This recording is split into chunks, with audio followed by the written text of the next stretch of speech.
तक हमने Ohm's law पढ़ा है जो हमें सर्किट्स को सॉल्व करने में हेल्प करता है, सिंपल सर्किट्स को। आप ये एक सिंपल सर्किट दे सकते हैं जिसमें एक बैटरी और एक रेजिस्टर है। इसी लॉ की हेल्प से हमने सीरीज और पैरेलल रेजिस्टर्स के कनेक्शन को पढ़ा और देखा कि हम सीरीज में कनेक्टेड रेजिस्टर्स को सॉल्व करके टोटल रेजिस्टेंस कैलकुलेट कर सकते हैं या फिर पैरेलल रेजिस्टर्स को भी सॉल्व करके एक इक्विवेलेंट रेजिस्टेंस कैलकुलेट कर सकते हैं।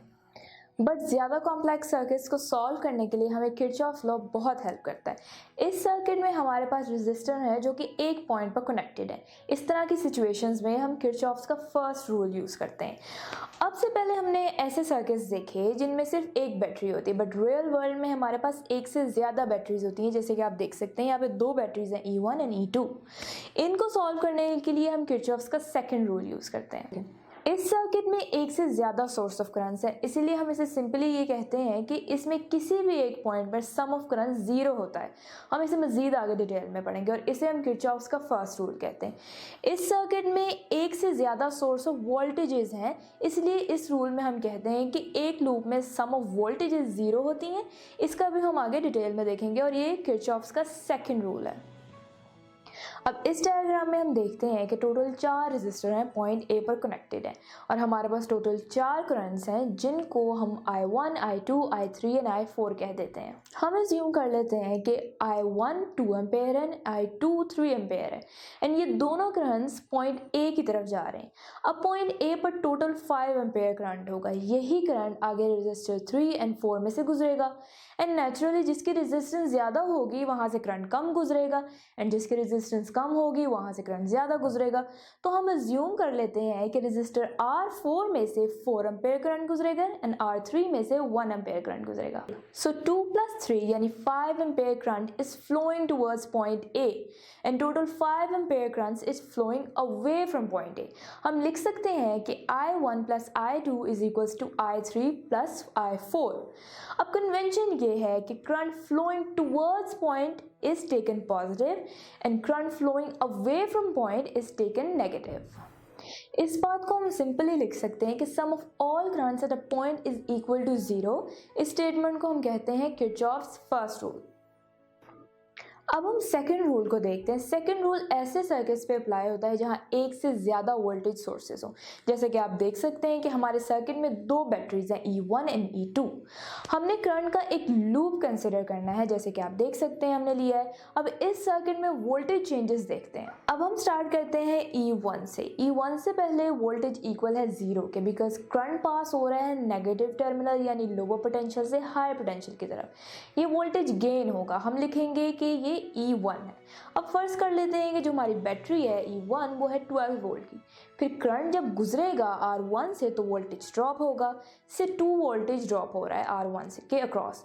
इसे हम लिखेंगे -IR1। अब करंट आता है हमारी बैटरी E2 के पास। आप गेस कर सकते हैं कि जब करंट हाई पोटेंशियल से लोअर पोटेंशियल जा रहा है तो ये ड्रॉप हो रहा है। फॉर एग्जांपल ये 6 वोल्ट की बैटरी है। सो 10 में से 6 वोल्ट इस बैटरी के अक्रॉस ड्रॉप हो गया एंड इसे हम लिखेंगे -E2। बाकी 4 वोल्ट हमारे R2 रेजिस्टर के अक्रॉस ड्रॉप हो जाएगा। यहाँ से हम ये कंक्लूड करते हैं that algebraic sum of potential changes in a closed circuit is 0। अब ये बहुत ज़रूरी है कि हम किसी भी सर्किट में हमें वोल्टेज चेंजेस की इक्वेशन लिखनी आनी चाहिए। तो इसकी हम मज़ीद एग्जांपल्स आगे देखते हैं।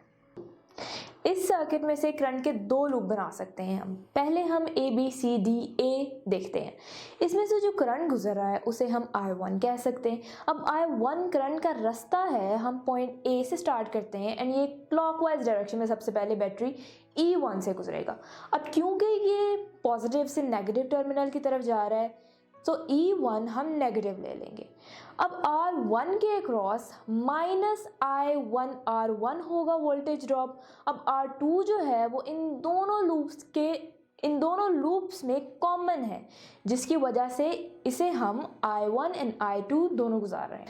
अब R2 में से गुजरने वाले दोनों करंट्स की डायरेक्शन ऑपोजिट है, इसलिए हम डिसाइड करना होगा हमें कौन सा हम नेगेटिव लेंगे कौन सा पॉजिटिव लेंगे।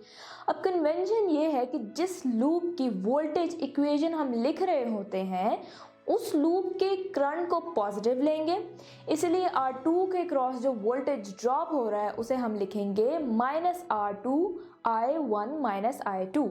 अब आप बताएं E2 में से हम वोल्टेज गेन कर रहे हैं या ड्रॉप? आप कहेंगे बिकॉज हम लो पोटेंशियल यानी नेगेटिव टर्मिनल से पॉजिटिव टर्मिनल यानी हाई पोटेंशियल की तरफ जा रहे हैं, इसलिए ये वोल्टेज गेन है एंड इसलिए हम इसे पॉजिटिव E2 लिखेंगे।